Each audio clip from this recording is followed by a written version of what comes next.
জয়গুরু সবাইকে পরম দয়ালের রাঙা রাতুল চরণী সবার অনন্ত কোটি মঙ্গল প্রার্থনা করি আবার আপনাদের সামনে উপস্থিত হলাম পরম দয়ালের অতি সুন্দর একটি ইষ্ট প্রসঙ্গ নিয়ে। ইষ্ট প্রসঙ্গের আলোচ্য বিষয় হচ্ছে বর্তমান যুগে কেন পরম দয়াল শ্রী শ্রী ঠাকুর অনুকূল চন্দ্রের দীক্ষা একান্ত অবশ্যই প্রত্যেকের কেন জরুরি। সত্যিকার কথা, ভাবনীয় বিষয়। এত ভগবান এত গুরু থাকা সত্ত্বেও বর্তমানে কেন পরম দয়াল শ্রী শ্রী ঠাকুর অনুকূল চন্দ্রের দীক্ষা বর্তমান যুগে প্রয়োজনীয়।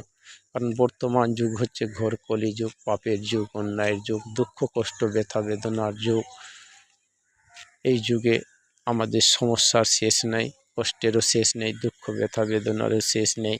তাই এই যুগে কি করে মানুষ ভালো থাকতে পারে, সুস্থ থাকতে পারে, বেঁচে থাকতে পারে, অনন্ত সুখের অধিকারী হতে পারে, মঙ্গলের অধিকারী প্রত্যেকে হতে পারে, তার জন্য পরম দয়াল অতি সুন্দর সরল সহজ সরল বাস্তব জীবনের ধর্ম, বাঁচা বাড়ার ধর্ম, মঙ্গলের ধর্ম তিনি নিয়ে আসলেন, যা প্রত্যেকটা মানুষ, সমস্ত স্তরের, সমস্ত সম্প্রদায়ের, সমস্ত শ্রেণী, সমস্ত ব্যক্তিত্বের মানুষ তার ধর্মকে পালন করে বাস্তব জীবনে সুখের সুন্দর আনন্দের অধিকারী হতে পারে। এমন সরল সহজ বাস্তব জীবনের ধর্ম পরম দয়াল পুরুষোত্তম ভগবান এই যুগের বিধান অনুযায়ী তিনি নিয়ে আসলেন। তাই তার বর্তিত পথে, তার বর্তিত পন্থায় আমরা প্রত্যেকে যদি চলতে পারি, তাহলে আমরা প্রত্যেকে সুখ শান্তি আনন্দের জীবনের, অনন্ত জীবনের অধিকারী প্রত্যেকে হতে পারব। এত সুন্দর সরল সহজ ধর্ম এর আগে কোনো ঠাকুরিষ্ট ভগবান বা গুরু নিয়ে আসেননি।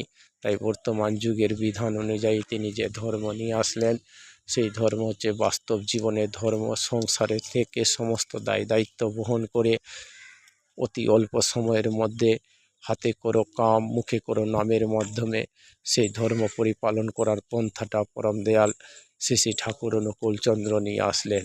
আর বর্তমান যুগে যতগুলো সমস্যা সম্প্রদায় নিয়ে, শ্রেণী নিয়ে, জাতপাত নিয়ে, তাই এত জাত ভেদাভেদের মাধ্যমে কি করে মানুষ সুন্দর সুখের শান্তির জীবনের অধিকারী হতে পারবে, তার তো পথটা সর্বধর্ম সমন্বয়ে পরম দয়াল শ্রী শ্রী ঠাকুর অনুকূল চন্দ্র সেই বাঁচা বাড়ার ধর্মকে নিয়ে আসলেন, যা প্রত্যেকটা সম্প্রদায়ের, প্রত্যেকটা শ্রেণী মানুষ বাঁচা বাড়ার ধর্মকে মেনে চলে সুখের শান্তির আনন্দের জীবনের অধিকারী হতে পারবে।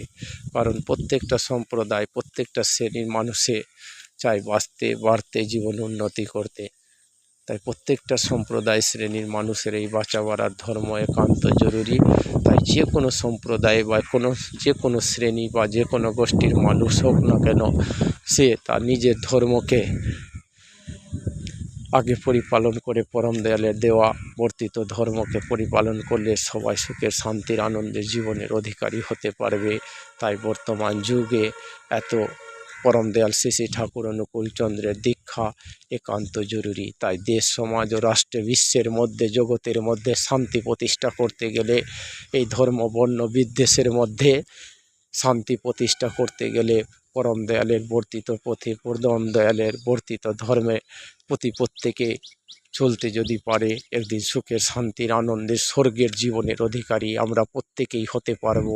এমন একটা সুন্দর ধর্মের পন্থা পরম দয়াল শ্রী শ্রী ঠাকুর অনুকূল চন্দ্র জীবন মাঝারে আমাদেরকে এনে দিলেন। আর এই জগতে সবথেকে বেশি সমস্যা আমাদের সংসার নিয়ে। সংসারকে কি করে পরিপালন সুন্দর করে করব, সংসারের সমস্ত দায়িত্ব কি করে আমরা প্রত্যেকে বহন করব, সংসারের সমস্ত সম্পর্ক কি করে সঠিক করা যাবে, তার পন্থা পরম দয়াল নিজে হাতে করিয়ে, কাজে করিয়ে দেখিয়ে সুন্দর ধর্ম পরিপালনের সংসারে থেকে করার রাস্তা পরম দয়াল শ্রী শ্রী ঠাকুর অনুকূল চন্দ্র দিলেন। কারণ এই জগতে সংসার নিয়েই সমস্ত সমস্যা, সংসার নিয়েই সমস্ত ঝামেলা, সংসার নিয়েই সমস্ত আমাদের এত বাধা বিঘ্ন। তাই সংসারকে অতি সুন্দর করে পরিপালন করার ধর্ম পরম দয়াল শ্রী শ্রী ঠাকুর অনুকূল চন্দ্র দেখে দিলেন। যে আগে রামকৃষ্ণ বুদ্ধ যিশু যা সবাই এসেছিলেন, কিন্তু ধর্মকে সংসারকে সুন্দর করে পরিপালন করার পন্থা রাস্তা দিয়ে যেতে পারেননি। পরম দয়াল শ্রী শ্রী ঠাকুর অনুকূলচন্দ্র এসে তাই দেখিয়ে দিয়ে গেলেন বাস্তব জীবনে করে করিয়ে। তাই আজকের জগতে আজকের পরিবেশ পরিস্থিতিতে অনুযায়ী পরম দয়াল শ্রী শ্রী ঠাকুর অনুকূলচন্দ্রের দীক্ষা একান্ত অবশ্যই প্রত্যেকেরই নিয়ে চলা জরুরি। সবাই ভালো থাকবেন, সুস্থ থাকবেন, অনন্ত জীবনের অধিকারী হয়ে উঠবেন পরম দয়ালকে ধরে বাস্তব জীবনে মেনে করে চলে। জয় গুরু।